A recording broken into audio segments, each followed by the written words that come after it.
D'où vient cette horrible odeur? Je sens absolument rien. Mais c'est pas possible, c'est une infection. C'était quand la dernière fois que tu t'es lavé? Je prends une douche le mardi et le samedi. Alors j'aimerais que tu poses ton bouquin et que tu files sous la douche à la vitesse de l'éclair. Tu as 15 minutes avant que la cloche sonne. Non, je me lave le mardi et le samedi. Va prendre une douche. Non, le mardi et le samedi. Max insiste pour ne se doucher que le mardi et le samedi, peu importe combien sa mère le lui demande. Il refuse de se laver. Depuis qu'il est entré dans la puberté, son odeur corporelle est devenue plus prononcée. Ses parents ont tout essayé pour le faire se doucher, mais il refuse toujours. Commencer à avoir des poils. Le cheveu, c'est des poils.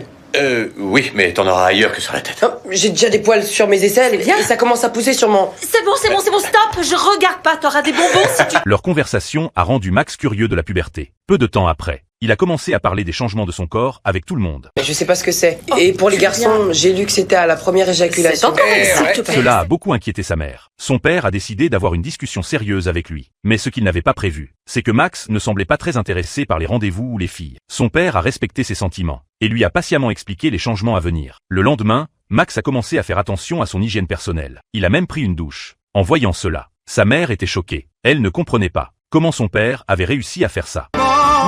Tu sens bon? C'est parce que j'ai lavé mes dessous de bras et mes parties intimes avec plein de savon comme papa. Comment tu lui as dit ça? On dirait que j'ai réussi à trouver les mots. Ah oui, apparemment, il s'est douché, c'est incroyable.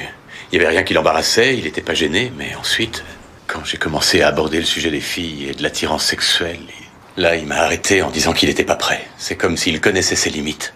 Et ça m'a